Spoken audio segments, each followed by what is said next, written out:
అందరికీ నమస్కారాలు. నా పేరు వరింద. ఈరోజు మనము ఆదిశంకరాచార్యులు మరియు మీనాక్షి దేవిల కథ గురించి తెలుసుకుందాం. రండి. మధురలో మీనాక్షిదేవి పగలంతా దయాగుణంతో భక్తులని ఆశీర్వదిస్తూ రాత్రి పూట తాపసిక రూపాన్ని ధరించి ఎవరు కనిపిస్తే వారిని మింగేస్తూ ఉండేది. అక్కడ రాజ్యాన్ని పరిపాలిస్తున్న పాండ్యరాజు దీనిని పరిష్కరించడానికి మన దేశం మూల మూలల నుంచి ఋషులను తీసుకొచ్చి హోమాలు యజ్ఞాలు చేపిస్తాడు. అయినా కానీ ఏమీ ప్రయోజనం ఉండదు. అప్పుడు పాండ్యరాజు నగరంలో రాత్రి వేళ నర సంచారాన్ని నిషేధిస్తాడు. ఇదంతా చూస్తున్న సుందరేశ్వరుడు కూడా ఏమీ చేయలేకపోతాడు.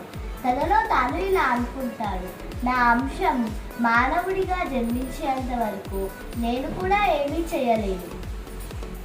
ఒకరోజు ఆదిశంకరాచార్యులు ఆ ప్రాంతానికి వస్తారు. పాండ్యరాజు వారిని ఎంతో గౌరవంగా చూస్తారు. రాత్రి వేళ ఆలయం లోపలికి వెళ్తూ ఉండగా పాండ్యరాజు వారిని వెళ్ళవద్దని విన్నవించుకుంటారు. అయినా కానీ ఆదిశంకరాచార్యులు వినకుండా బిడ్డలు తన తల్లికే ఎందుకు భయపడాలి అని ఆలయం లోపలికి వెళ్ళి ధ్యానం చేసుకుంటూ ఉంటాడు. తామసిక రూపం ధరించి బయటికి వచ్చిన మీనాక్షిదేవి ఆదిశంకరాచార్యుల్ని చూస్తుంది. ఇలా అంటుంది, ఎవరు నాయనా నీవు? ఈ సమయంలో ఇక్కడ ఏమి చేస్తున్నావు? ఇక్కడి నుంచి వెళ్ళిపో, లేదా కొంత సమయం తర్వాత నేను నిన్ను నా ఆహారంగా భావించి మింగివేస్తాను అని చెప్తుంది. అయినా కానీ ఆదిశంకరాచార్యులు వినకుండా తల్లిని తన స్తోత్రాలతో స్తుతిస్తాడు. ప్రసన్నురాలైన మీనాక్షిదేవి ఏ వరం కావాలో కోరుకో నాయనా అని అంటుంది. దానికి ఆదిశంకరాచార్యులు, అమ్మా, నా బాల్యమంతా వేదాలు శాస్త్రాల అభ్యాసులతోటి గడిచిపోయింది. ఆటలు ఆడినట్టు నాకు గుర్తే లేదు.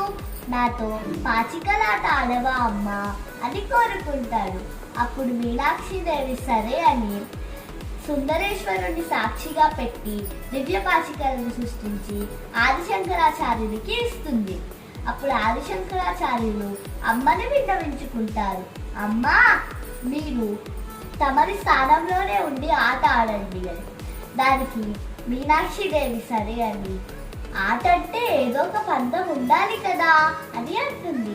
అప్పుడు ఆదిశంకరాచార్యులు, సరే, నేను గెలిస్తే తమరు ఈ నెల సంహారాన్ని ఆపేయాలి.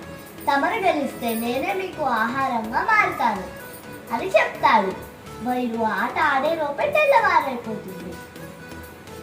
అప్పుడు మీనాక్షిదేవి పాచికలను వేసి, చూడు నాయనా, నేనే గెలిచాను అని అంటుంది. అప్పుడు ఆదిశంకరాచార్యుడు మెల్లిగా నవ్వి, అమ్మా, ఆట మీరే గెలిచినట్టు కనిపిస్తుందా? నిజానికి నేను గెలిచాను అని అంటాడు. అప్పుడు సుందరేశ్వరుడు, దేవి, తను ఆట ఆడుతుండగానే తమరి చుట్టూ ఒక శ్రీచక్రాన్ని సృష్టించి తమరిని తాల్లో స్థాపించాడు అని చెప్తాడు. ఆదిశంకరాచార్యుడు తెలివికి వచ్చిన మీనాక్షిదేవి ఏం వరం కావాలో కోరుకొని అంటుంది. అప్పుడు ఆదిశంకరాచార్యులు, దేవి, నా అంతం గురించి ఎవ్వరికీ తెలియకూడదు అని కోరుకుంటారు. అప్పుడు మీనాక్షిదేవి తదాస్తు అని తనలోని తామసిక గుణాన్ని విడిచిపెడుతుంది. అందరికీ ధన్యవాదములు.